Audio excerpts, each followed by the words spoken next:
This is part 3 of middle childhood, and we're going to be talking about starting off with the socialization of children.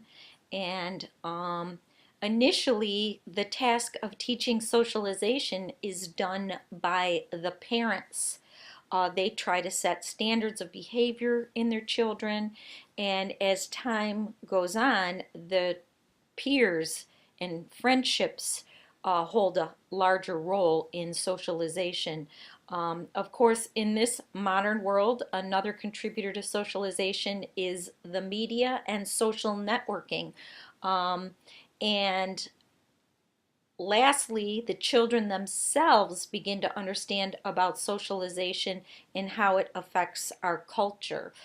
We do have a family system because humans develop much slower than other species. They are actually one of the few species to have a family unit. The purpose of the unit was to nurture and protect the child till they're able to go off on their own. It was once believed that the family was all powerful, but in today's society, theorists believe that families form a system of interacting elements. In other words, not only are the parents important to the interaction, the children are important also. They influence each other, and then that system becomes larger because you have teachers, friends, extended families. Of course, schools in themselves are a huge interaction and influence to the family system. So the family system view has parents influencing their children directly, study hard and you'll get better grades, and indirectly by modeling. Being kind to others is teaching the children behavior, and it has the children influencing the parents. I'm not going to behave, so you're going to have to punish me. Watch how I interact. Uh, watch me on social media and you can learn. So the children behave is how the parents have to treat them. The family system is also affected by the way the parents treat each other. That's a huge influence on how the children will grow up, that modeling behavior, and whether they will be kind to others or whether they will be abusive.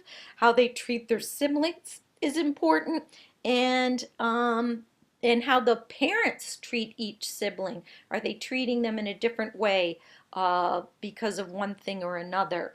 On top of that, of course, influences that uh, help the family can be religion, clubs, your neighborhood, your town.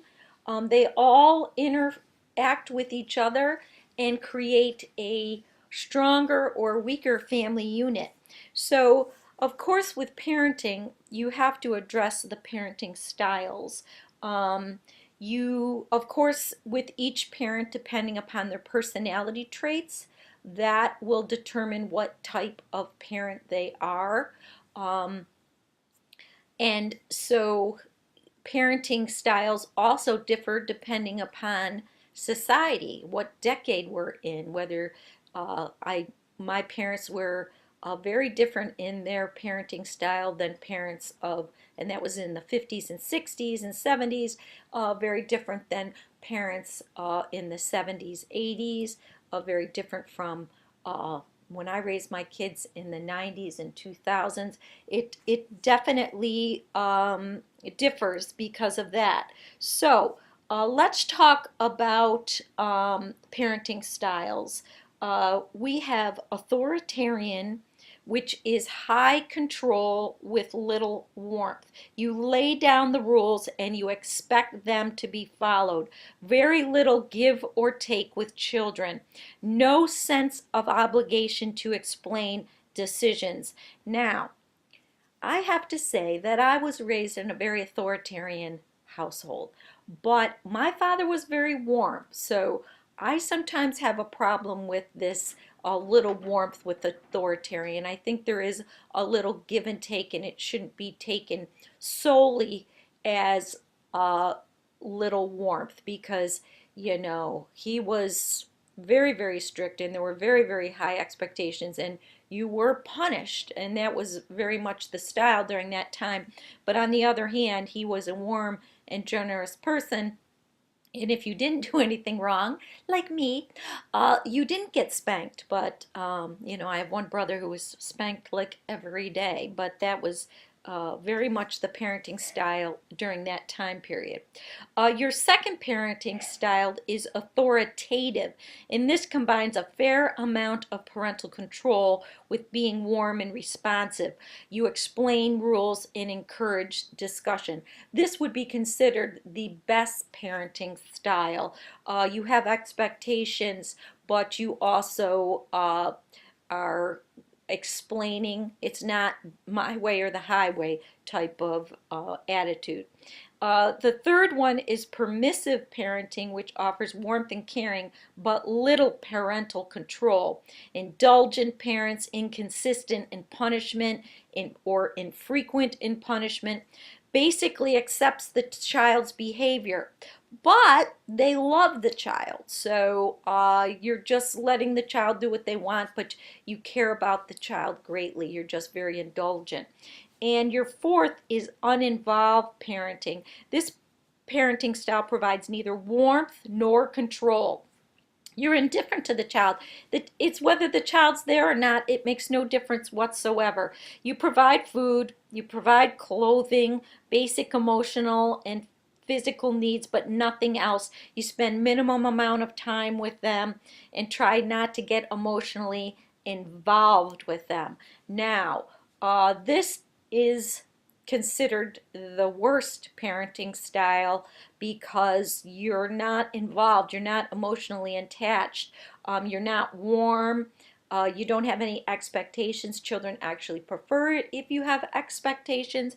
Between authoritarian and uninvolved, a child would rather have authoritarian. At least there's expectations involved. Nothing worse than knowing it doesn't matter whether you're there or not. So uninvolved children, sometimes they will do poorly in school, and they can be aggressive because, of course, very often getting negative attention by behaving poorly is better than no attention at all. So a child will act out on that. So there certainly are different parenting styles depending on the culture. In China, they're less emotional with the fathers, more with the mothers. Latinos have a very strong family ties. You respect the roles of the family, especially adults.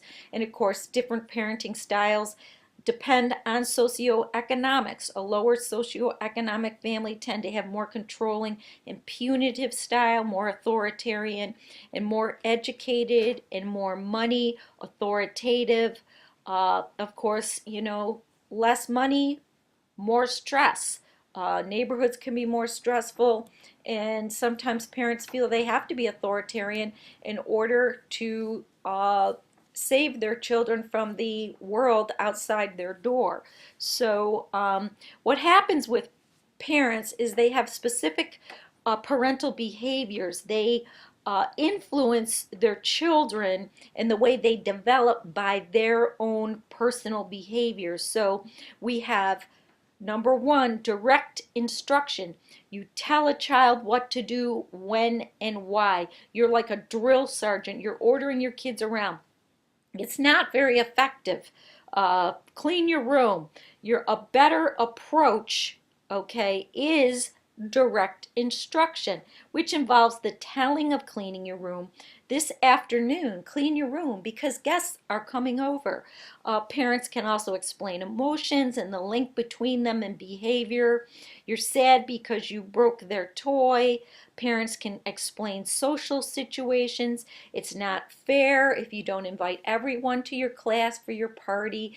You're explaining things, why we do what we do. This is like coaching your child. All right, so that's direct instruction. You're telling a child what to do, but you're also explaining why they should behave a certain way or why they should think. So That's very good. Then they also have number 2, modeling. Be the change. Be who you want your children to be. Model the behavior you would like them to have. Children learn by observation. They can watch their parents. They can imitate what they see. Now, listen, this is an important little tidbit. Counter imitation, all right? This is where children can learn what they shouldn't do, okay? What should not be do. This can be good. People ignore someone who is hurt, and the parents show kindness and ask them if they need help. All right, so what's happening is they're showing the child that this other person didn't behave appropriately. So this is important. Uh, you also have number 3, feedback. Give feedback to kids about their behavior so they know whether they can continue with it or whether they should change it. And feedback comes in 2 forms. Reinforcement, this is, remember, we did the learning chapter in introduction. Reinforcement, that's any action that increases the likelihood of that action, the response that it follows, okay? You get $10 for every A, you're more likely to get A's. So you reinforce that behavior. Oh, I got $10. I'm going to study again for this next test. All right, praise for a job well done. Of course, punishment, applying an aversive stimulus, spanking or removing an attractive stimulus, the iPod. Researchers have found that parents often unwittingly reinforce the very behaviors they want to discourage. A situation called negative reinforcement trap. Okay, negative reinforcement trap. And this occurs in 3 steps. Most often, according to your textbook, between a mother and a son. All right, so the mother tells the son to clean his room. He doesn't want to do it. The son responds with an intolerable behavior, yelling, arguing. Mother gives in, fine, don't do it. She does this to get him to stop the response to the chore behavior. The feedback to the son is there that the bad behavior worked. The mother unwittingly rewarded the bad behavior by not making him clean his room. All right? I have to confess that I've done that. Oh, so sometimes kids can push you. Punishment. This has got to be done immediately after the event, not hours later. It doesn't mean nearly as much. You've got to, and you've got to be consistent in this. The undesired behavior always leads to punishment, not periodically leads to punishment. You got to be consistent with it. And you need to explain why you're doing it. Okay, so if you have a warm, caring relationship with the person that's being punished, you're going to get better results long term. So, of course, no surprise, punishment, especially with the spanking, better to take away a desired, like the iPad or the iPod. Uh, Punishment can be, suppressed but not forgotten. You might replace your punished behavior with new ones. They forget about the punishment and they can't understand why they were being punished in the first place. If punished severely, they can grow up and become an abuser themselves. A good method of punishment for many children, and again, I tried this with my oldest son and it didn't work very well, but the second one would put himself in timeout. So timeout can be valuable, but very often there's a lot of different factors involved in all of this behaviors dependent upon each child's individual personality. So this is the end of our 3rd lecture, and you have, of course, your readings and your additional videos, and I will see you next chapter. Have a great day.